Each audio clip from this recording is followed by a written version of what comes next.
Bismillahirrahmanirrahim. Assalamualaikum warahmatullahi wabarakatuh. Alhamdulillahil qail alladzi lam yalid wa lam yulad wa lam yakul lahu kufuwan ahad. Asyhadu an la ilaha illallah wahdahu la syarika lah wa asyhadu anna Muhammadan abduhu wa rasuluh. Allahumma salli ala sayyidina Muhammad wa ala alihi wa ashabihi wa kulli abdin ila ta'atillahil mujahidin at-tahirin, amma ba'd. Kaum muslimin wal muslimat, jamaah Isya, jamaah Tarwi yang dirahmati oleh Allah Subhanahu wa taala. Alhamdulillah, syukur kima puji luar biasa arajanna pang Allah Subhanahu wa taala. Nasaba ieu wan niye malam ini kita dikumpulkan oleh Allah Subhanahu wa taala di tempat yang dimuliakan pula oleh Allah Subhanahu wa taala. Di gaga akatata Bapak Ibu sekalian, tidak ada tujuan kita hadir di tempat yang dimuliakan oleh Allah Subhanahu wa taala ini melainkan untuk wajhatu wajhiyah. Kita hadapkan wajah dan muka kita lilladzi fataras samawati wal ardh, kepada yang telah menciptakan 7 lapis langit dan juga yang telah menciptakan bumi yang kita tempati saat ini. Sedemitu harapan tak Bapak Ibu, hanya satu harapan kita sebagai hamba Allah Subhanahu wa taala, hanifan musliman wa ma ana minal musyrikin. Semoga kita tidak termasuk hamba-hamba Allah yang musyrik, yang menduakan Allah Subhanahu wa taala. Selawat dan salam kita kirimkan kepada baginda Nabi Allah Muhammad sallallahu alaihi wasallam. Assalamu alayka ya Rasulullah, assalamu alayka ya Habiballah, assalamu alayka ya Syafi'allah. Semoga dengan selawat yang kita kirimkan kepada beliau, kita semua di akhirat kelak nanti mendapatkan syafaatul uzma dari baginda Nabi Allah Muhammad sallallahu alaihi wasallam. Hadirin wal hadirat, jamaah Isya, jamaah Tarwi yang dirahmati oleh Allah Subhanahu wa taala. Judul pada malam yang ke-16 di bulan suci Ramadan ini adalah nikah dan problematikanya. Di dalam Al-Quranul Karim Bapak Ibu sekalian, narampe puangnya Allah Subhanahu wa taala berfirman dalam surah Al-Ahzab, wa min kulli syai'in khalaqnakum wa min kulli syai'in khalaqna zawjaini la'allakum tadhakkarun. Allah Subhanahu wa taala memperingatkan kepada kita sekaligus menjelaskan kepada kita bahwa dan segala sesuatu kami ciptakan berpasang-pasangan, kata Allah Subhanahu wa taala, agar kamu mengingat kebesaran Allah Subhanahu wa taala. Apa makna daripada ayat ini Bapak Ibu sekalian? Allah Subhanahu wa taala menjelaskan kepada kita bahwa makhluk-makhluk Allah yang Allah ciptakan di muka bumi ini senantiasa berpasang-pasangan. Engkau Tuhan ini ada malam, ada juga siang, ada pagi, ada sore. Terlebih lagi kita ciptaan Allah Subhanahu wa taala yang bernama al-insan, manusia. Engkau tuh pasangan tak Bapak Ibu? Kita juga diciptakan dengan berpasang-pasangan. Tetapi untuk kemudian mendapatkan pasangan itu ada jalan yang kemudian Allah Subhanahu wa taala berikan kepada kita untuk menghalalkan pasangan kita. Lewat an-nikah, lewat nikah, lewat suatu pernikahan, lewat suatu ijab dan qabul, Dengan ijab dan kabul tersebut, maka kita sudah resmi mendapatkan pasangan kita yang sudah diciptakan oleh Allah Subhanahu wa taala, dan kita sudah resmi mendapatkan SIM, surat izin menikah. Kita sudah sah mendapatkan pasangan kita. Sehingga ketika kita sudah resmi mendapatkan pasangan dalam suatu ikatan yang disebut dengan an-nikah, pernikahan ini, maka tentu kita sudah terhindar dari apa yang disampaikan Rasulullah SAW dalam hadisnya. Agar nasan Nabi ta Bapak Ibu, an-nikahu sunnati. Nikah itu adalah sunnahku, kata Rasulullah SAW. Faman raghiba an sunnati, barang siapa yang kemudian tidak melaksanakan sunnah-sunnahku, falaisa minni, maka dia tidak termasuk umatku. Dan salah satu sunnah Rasulullah SAW Bapak Ibu adalah an-nikah, pernikahan. Hitung-hitungannya ia nikah Bapak Ibu, pernikahan itu sangat indah. Tidak ada seseorang pasangan suami istri yang kemudian saya tanya dengan pertanyaan bahwa apakah pernikahan itu tidak baik ataupun baik. Maka hampir yang semua saya tanya, ia menjawab, Ustaz, pernikahan itu sangat baik. Ustaz, alaikum Ustaz, saya menyesal. Kenapa kamu menyesal menikah? Nah Bali nih, pasangan itu menjawab, Ustaz, saya menyesal lambat menikah. Nah sahabat maka Bapak Ibu, begitu indahnya pernikahan itu. Nah rampai Nabi Muhammad SAW makada man tazawwaja faqad u'tiya nisful ibadah. Barang siapa yang kemudian melangsungkan pernikahan, faqad u'tiya nisful ibadah, maka ia telah menyempurnakan setengah daripada ibadah yang selama ini belum disempurnakan. Jadi Bapak Ibu, kalau masih ada anak-anak tak yang masih gadis, anak-anak tak yang masih cowok, selama ia belum diikat dalam suatu ikatan pernikahan, narampe Nabi tak makada dek patuna sempurna ibadana. Masih ada masih ada setengah ibadah yang belum ia sempurnakan. Apa dalilnya? Apa landasannya? Rasulullah SAW mengatakan dalam hadisnya, man tazawwaja, barang siapa yang kemudian menikah, faqad u'tiya nisful ibadah, maka dia telah menyempurnakan setengah daripada ibadahnya. Maka Bapak Ibu, ini dan termasuk pembicara ini, alhamdulillah sudah menyempurnakan setengah daripada ibadah kita. Hadirin wal hadirat, jamaah Isya, jamaah Tarawih yang dirahmati oleh Allah Subhanahu wa taala.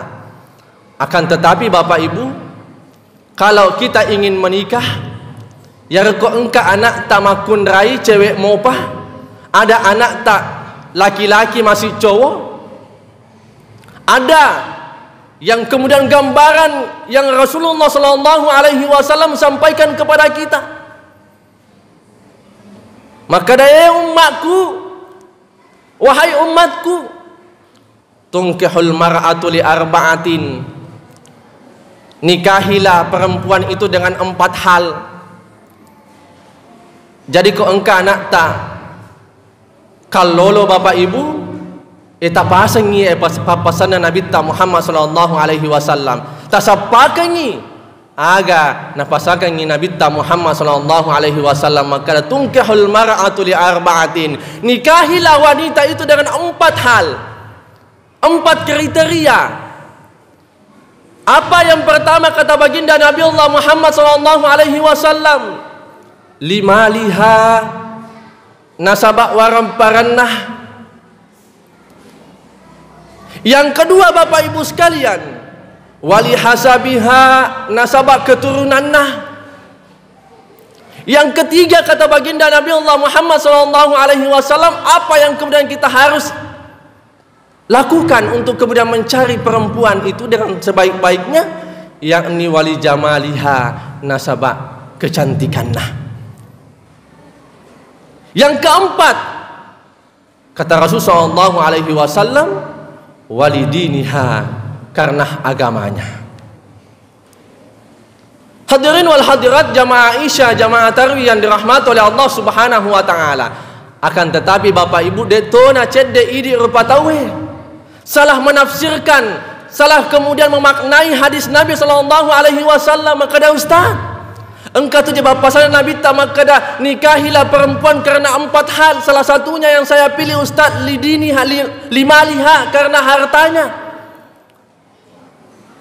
Ada perempuan ustaz yang saya incar mega hartana, mega waraparana.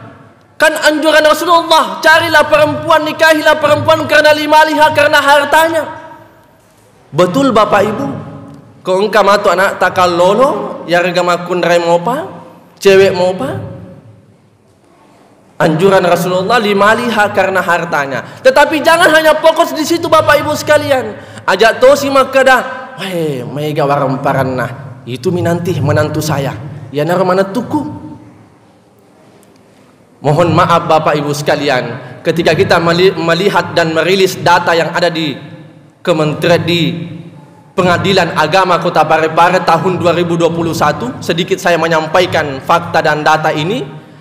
Ada 410 kasus perceraian yang terjadi di tahun 2021 yang penyebabnya adalah disebabkan karena ekonomi waraparang. Dan itu 410 ini sudah ada disahkan dan jatuh palu. Jadi tahun lalu Bapak Ibu di kota kita ini, kota Parepare, sudah ada 410 janda dan 410 duda.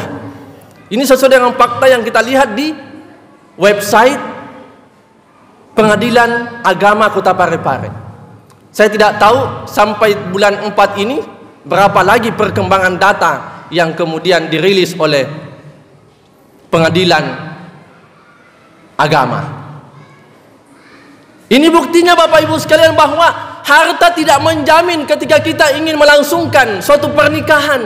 Engkau anak-anak tamakundrai, engkau anak takalolo, jangan lihat hartanya. Al-malu wal banun zinatul hayatid dunya. Ya warap barangnya Bapak Ibu, belo-belona mitulinoe. Hanya kemudian hiasan-hiasan dunia saja. Maka Bapak Ibu sekalian, jangan jadikan sebagai tolak ukur untuk menikahkan anak-anak kita nasabah warap nami. Ketika hartanya sudah hilang, capui warap paranna, maka disitulah titik kehancuran dan problematika pernikahan terjadi bagi anak-anak kita. Dan ujungnya Bapak Ibu, perceraian yang terjadi. Yang kedua, betul apa kata Rasulullah SAW, nikahkan anakmu karena lihasabiha, keturunannya. Tapi bukan itu yang menjadi pokok permasalahan Bapak Ibu sekalian. Bukan itu menjadi pokok daripada pernikahan kita. Nasabah engkau tu tahu napa nikah anaknya, dia menikahkan anaknya karena melihat keturunannya si A, seorang Andi petapuannya alena, hingga kemudian dinikahkan dengan anaknya. Yang kena engkau matu anaknya yang kata biasanya Andi anaknya. Tiba-tiba keturunan itu suatu saat akan berubah, maka hilanglah semua. Permasalahan problematika akan muncul pada saat itu. Yang ketiga kata Rasulullah SAW, wali jamaliha. Bapak Ibu, kau anak takalolo, jangan hanya berpatok pada kecantikannya. Boleh kita menikahkan anak-anak kita dengan kecantikan daripada seorang wanita tersebut, tetapi jangan hanya berfokus di situ. Nah, sabab kematuan matu, engkau anak-anaknya hilanglah dan pudarlah kecantikan dari seorang wanita. Gang kena yarolakaina, sudah melirik ke sana kemari, melihat ada gadis yang cantik daripada istrinya, yang terjadi Bapak Ibu perselingkuhan. Maka betul apa yang disampaikan Rasulullah SAW, tunkahul mar'atu li arba'atin, limaliha, walihasabiha, walijamaliha. Perhatikan semua ketiga-tiganya itu, tetapi jangan jadikan sebagai patokan ini yang ketiga-tiganya. Tetapi apa yang kemudian harus dijadikan sebagai patokan Bapak Ibu sekalian? Ketika kita tidak ingin menginginkan problematika dalam rumah tangga kita, maka jadikan rumah tangga itu menjadi walidiniha, karena agamanya. Panikkan anak, nikahkan anak kita karena agamanya. Engkau kalau anak tak melihat seorang gadis yang bagus agamanya, selalu menutup auratnya dengan kerudung yang panjang, kerudung yang kemudian bisa menutupi aurat-auratnya, maka itulah yang harus dipasangkan dengan anak kita. Nah, sama makasihnya agamanya. Ya tuh sih, maka Bapak Ibu mohon maaf, saya pernah ketemu dengan salah seorang ibu aji. Saya kemudian tanya, Ibu Aji, apa tak itu? Ustadz, menantuku Ustadz. Sungguh luar biasa. Ibu Aji ini sangat bangga melihat menantunya yang kemudian memperlihatkan lakukan tubuh-tubuh yang baiknya. Dek nama jilbab, mapiratoni ulakna, dan lain-lain sebagainya. Tetapi anjuran agama kita, kata baginda Nabiullah Muhammad SAW, walidiniha, kalau kalian menginginkan tidak ada problematika dalam pernikahan, dalam rumah tangga kalian nantinya, dan juga rumah tangga anak-anak kalian nantinya, fokuskan anak kalian mencari pasangan yang agamanya baik. Nah, sabab magai fadfad bidzatid din taribat yadaka. Salah satu yang harus ditolak ukur adalah agama daripada pasangan kita. Apa tujuan daripada pernikahan kita, Bapak Ibu sekalian? Kita hanya menginginkan pernikahan kita menjadi pernikahan yang jauh daripada problematika yang besar-besar. Tidak ada suatu pernikahan, sekali lagi Bapak Ibu, tidak ada satu pernikahan yang kemudian tidak ada problematikanya. Tetapi jangan sampai dengan pernikahan itu ada problematika yang besar, lalu kemudian pada akhirnya kita akan berpisah dengan pasangan kita. Tetapi ketika kita memegang apa yang disampaikan oleh Allah Subhanahu wa taala dalam Al-Qur'anul Karim, wa min ayatihi an khalaqalakum min anfusikum azwaja litaskunu ilaiha wa ja'ala bainakum mawaddatan wa rahmah. Maka ketika kita berpatokan pada ayat ini, maka yakinlah bagaimanapun besarnya problematika yang akan kita hadapi dalam rumah tangga, insya Allah kita akan bisa selesaikan dengan sebaik-baiknya. Kita selesaikan dengan tangan dingin kita, dengan kepala dingin kita bersama dengan keluarga kecil kita. Insya Allah problematika itu akan jauh-jauh dari kita. Nah, sebab magai Allah Subhanahu wa taala menjelaskan kepada kita bahwa tujuan daripada pernikahan itu hanya 3. Yang pertama adalah kita jadikan keluarga kita menjadi sakinah, yang kedua adalah mawaddah, dan yang keempat adalah warahmah. Apa itu sakinah? Kita jadikan keluarga ini menjadi keluarga yang damai. Kita jadikan keluarga ini menjadi keluarga yang tentram. Kita jadikan keluarga kita menjadi keluarga yang tenang, keluarga yang bahagia. Kita jadikan keluarga kita menjadi sakinah. Yang kedua mawaddah. Apa itu mawaddah? Kita jadikan keluarga kita penuh dengan cinta dan harapan yang begitu baik kepada dalam keluarga kita maupun harapan di hadapan Allah Subhanahu wa taala. Yang ketiga Bapak Ibu sekalian, sekaligus yang terakhir adalah jadikan keluarga kita menjadi keluarga yang warahmah, penuh dengan kasih sayang Allah Subhanahu wa taala. Insyaallah kalau kita memegang 3 falsafah dalam pernikahan ini, sakinah, mawaddah, warahmah, maka insya Allah keluarga kita menjadi baiti jannati, rumahku adalah surgaku di dalam rumah tangga kita. Hadanallahu wa iyyakum ajma'in. Minallahil musta'an wa ilaihi tuqlan. Wassalamualaikum warahmatullahi wabarakatuh.